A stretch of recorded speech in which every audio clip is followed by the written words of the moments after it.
Well, good morning. Welcome to Debbie's Back Porch. So glad to have you with us. Now, I'm going to have a garden this year. I didn't have one last year, and I really missed it.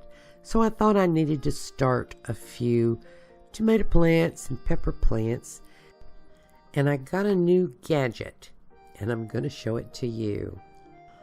I decided to try an AeroGarden sprout.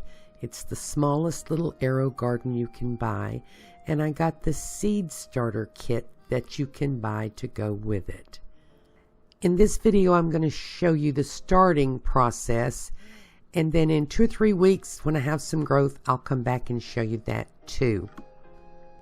In the meantime, if you will, give us a thumbs up and subscribe. Click the little bell icon at the top. You'll get a notice when I post new videos so you can see how this grows. Now let's get started. So I ordered this little gadget from Amazon. Now I have an elaborate setup in the basement, but it uses a fair amount of power. This is the extra, the seed starting system. It uses a fair amount of power, and it's in the basement, and it's more than I need. So I decided to go ahead and invest in this. I know some folks that have them, and they say they last for years. So I thought it might be worth the investment. I have been using a system where you have the little pods suspended in styrofoam, and that's suspended in water. And this system is similar to that. I'm going to turn the camera off while I take it out of the box, but I'll let you see I've filled up several jars with water a couple hours ago just to let it off-gas any chemicals. And I have here fish fertilizer, and this kit includes plant food, but it's not organic, so I'm not going to use it. And the directions are on top, so I'm going to take a little time and read through these before I go any further with you. I'll be back. So everything's out of the box, and I think I know what I'm doing. This is the water tank, and it comes with a little insert there that has 3 holes in it for the herb grow pods they send you. I'm not going to use those. This water tank fits on the base.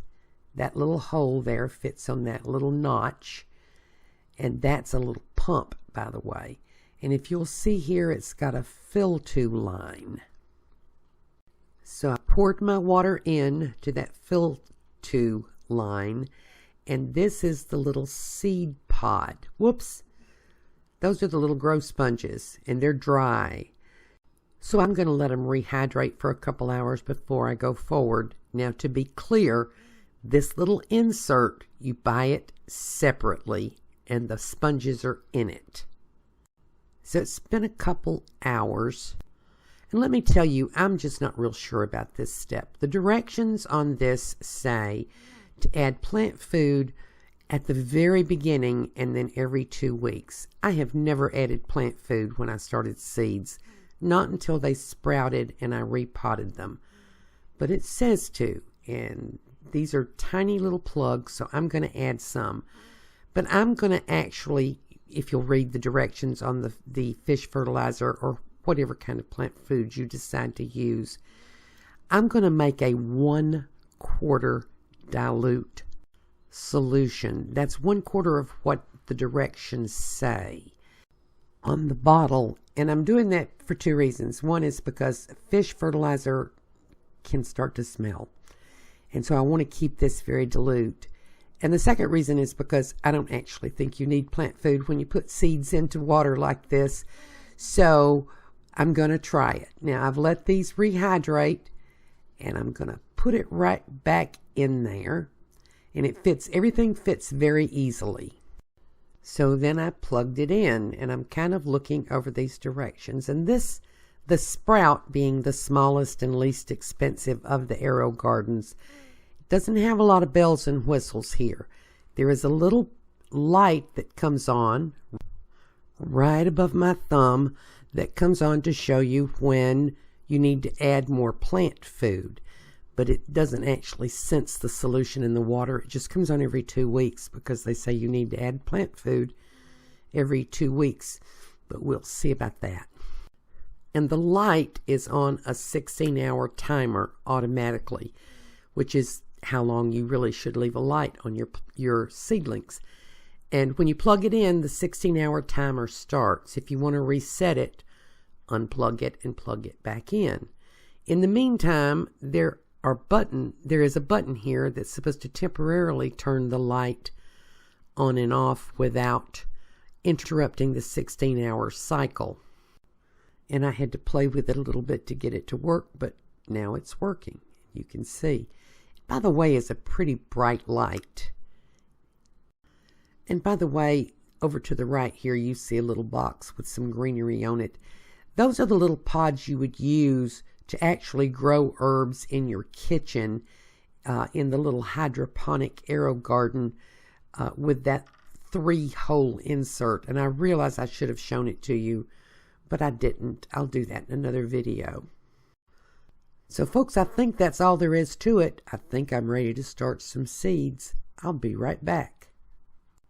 But let me show you this little neat thing first. If you'll see, it comes with a diagram of the 15-hole seed starter, and I'm going to use that to write which seeds are in which slot, because I don't know about you, but I always lose track of what I've put where.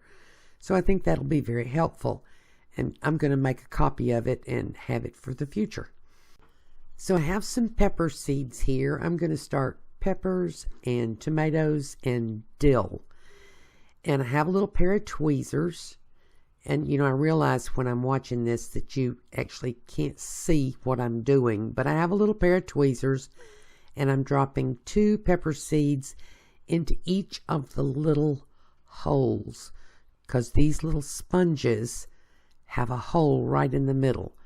Now, I read the directions and it said if your seeds are bigger than the hole, just take a knife and cut the hole out a little bit bigger. But I have to say, in general, big seeds, I start outside. I direct sow them. So I'm going to plant a little bit of dill here. I only had 1 seed, so I'll go back and put the second one. And I'm putting the dill on the outside because it tends to get bushy. And I think that'll give it more room. These are pretty close together. And I'm going to go find my tomato seeds because I put them in a safe place so that I wouldn't forget where they are. And as soon as I remember where that safe place is, I'm going to come back and start tomato seeds. I'll be back. Let me show you this very quickly, though. If you'll see, I've written the peppers and the dill on this little chart, and I'll keep that chart beside the little device. And that's basically all there is to it, except I still have to find my tomato seeds. I will. I have faith.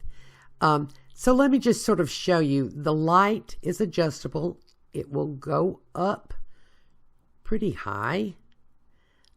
Give you plenty of room for if you're actually growing herb plants inside.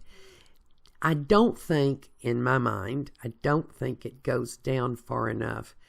And there's no lever or anything. You just pull it up and push it down. It goes pretty smoothly. To me, that's not close enough. Now, you know, what do I know?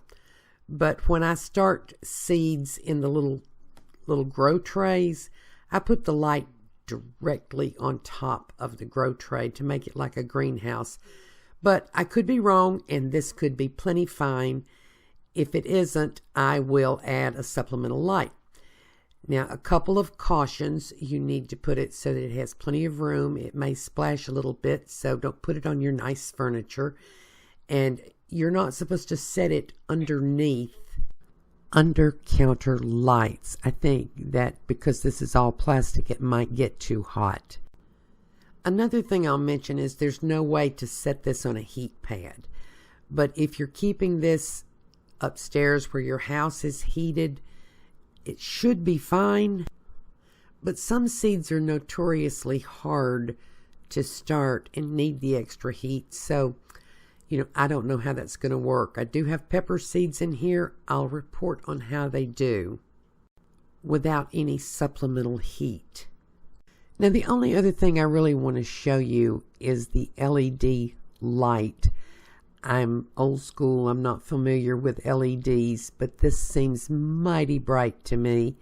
I did look to see If Amazon had a replacement for this panel in case it burns out, I didn't see one. You could probably order one directly from the manufacturer if you needed it. My only experience with LED lights is that they last a long, long time and that they don't use as much power as other lights, and that's a good thing. Oh, and by the way, I found my tomato seeds, and I've got those in here. Now, if I could just find my eggplant seeds, I'd be all set. But basically, that's all there is to it. My plan is to follow up in 2 weeks and let you see how they're doing, and to give you regular updates until I actually put these little plants in the garden. Thank you for joining us on Debbie's Back Porch. Hope to see you again tomorrow.